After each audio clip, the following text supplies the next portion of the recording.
For 40 days on God, Family, and Guns, we'll be focusing on God. We have a series on spiritual warfare, the end of times, the prophecy of Daniel, and the prophecy of Malachi. If you want to see our gun-related or Second Amendment-related content, you can see that on Patreon or the History of Weapons. Those links are below.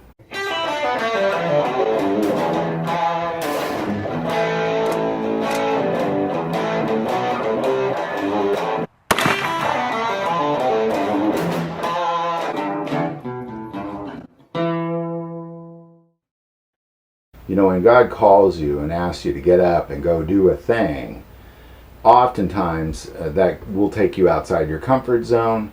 It may cause a lot of conflict in your life. It may mean that there's mountains, oceans, giants, storms, all sorts of crazy stuff that makes no sense in the way.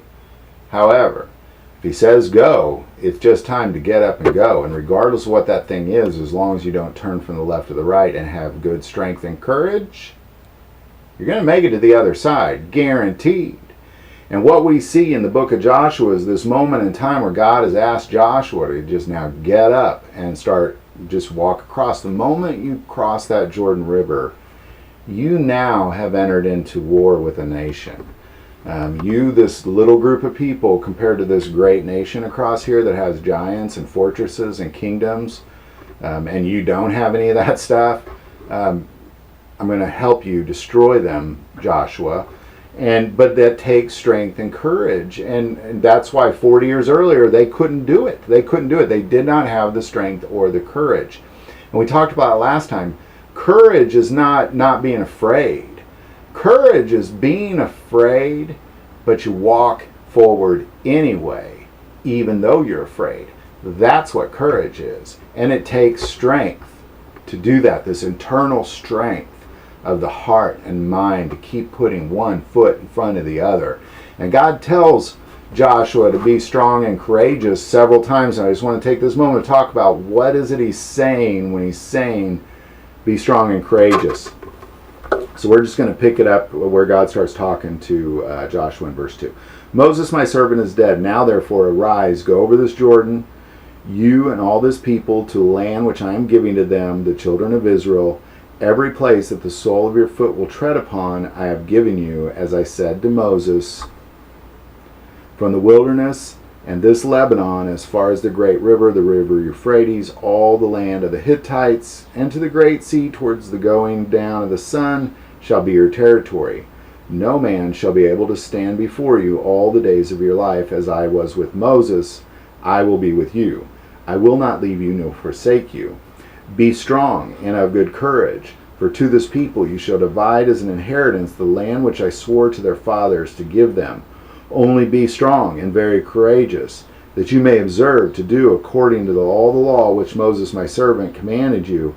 Do not turn from it to the left hand or to the right hand or to the left, that you may prosper wherever you go. The book of the law shall not depart from your mouth, but you shall meditate on it day and night, that you may observe to do according to all that is written in it, for then you will make your way prosperous, and then you will have good success. Have I not commanded you? Be strong and of good courage. Do not be afraid, nor be dismayed, for the Lord your God is with you wherever you go.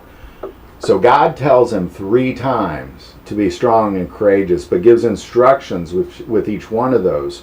So that's kind of what we're going to focus on, is when he says be strong and courageous, you know, what is he exactly talking about here? But we're going to go back, because Moses also told Joshua right before he died to be strong and courageous. So we're going to kind of see what Moses said about it, and then we're going to see what God says about it.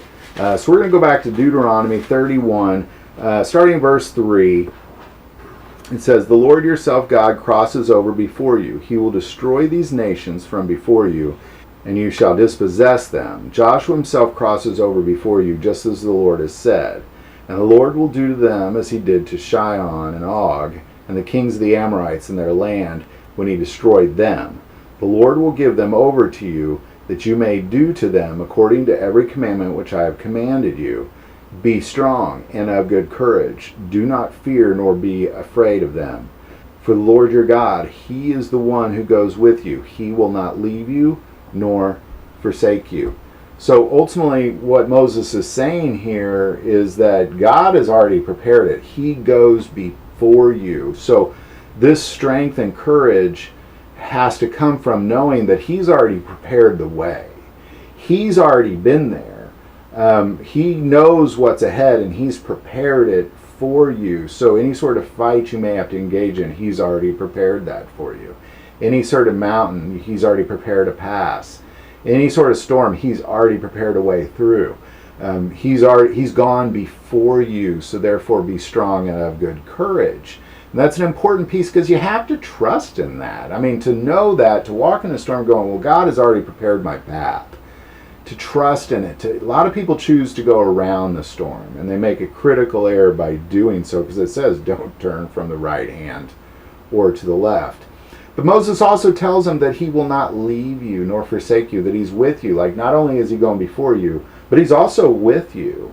So be strong and of good courage. Now if we go back to Joshua and we kind of look at, well, what's God getting at here? It says in Joshua 1:6, be strong and of courage, for to this people you shall divide as an inheritance the land which I swore to their fathers to give them. So He's saying be strong and of courage, because this is your inheritance. You know, you have to go take your inheritance. You have an inheritance, but you need to go take it. So be strong and of good courage. It belongs to you. It is yours for the taking. So be strong and be of good courage. And then in Joshua 1:7, he says, only be strong and very courageous, that you may observe to do according to all the law which Moses my servant commanded you. Do not turn from it to the right hand or to the left, that you may prosper wherever you go. Now he's saying, you know, it's about the law. You can't be about your father's business and be breaking your father's laws. You're not going to find victory. If you go into a storm and you're in the middle of a storm and you start breaking the laws of Moses, that storm's going to eat you alive. You need God to carry you through, and how He does that is you're about your father's business and you are being obedient to the law of Moses as best you can. Obviously, we all fall short, but God knows our heart, and if you're filled with the Spirit, you're going to know when you're turning left or turning right. You're going to know. And then if we look at then Joshua 1:9, where it says, have I not commanded you, be strong and of good courage, do not be afraid nor dismayed, for the Lord your God is with you wherever you go. And that just kind of puts that stamp on what Moses said. So ultimately what he's saying is, be strong and courageous, because I've gone before you, I'm with you, I will not forsake you. It's your inheritance. Just obey the law. Don't turn from the left or the right. Just stay on straight course. Stay on the path. Don't turn left or right. And just know I'm with you. That's all there is to it. That's where the strength and the courage that Moses is going to need comes from. Moses' ability, and we're going to see here in the passages to come, to take that first step into the Jordan River to lead those people across, took great strength and courage that his people did not have. Him and Caleb were the only two that are in that moment that were in that discussion 40 years earlier about whether or not they should even go in the first place. He's been waiting 40 years for this, and that first step is a significant step. And and I know we're spending a lot of time on these first verses, but being in God's plan requires that you get up and you start walking into that thing. Walk straight. Don't turn to your right or your left. Just walk straight into it. That's what it takes. And if you don't have that, then none of this, the rest of this even matters. Like, we can go on and on and on for probably a good solid year reading verse by verse through Joshua, and none of it matters if you're not willing to do this very first thing, which is to get up and walk straight into God's plan for your life and His calling. So I hope this video helps. If you have any comments, put in the comments below. If you like this video, click like and subscribe. If you feel called to support this channel with Patreon, that link is below. But the most important part of this channel, we take prayer requests, and never hesitate to send that in. Thank you for watching this episode of God, Family, and Guns. And as always, love God, love your family, and love guns.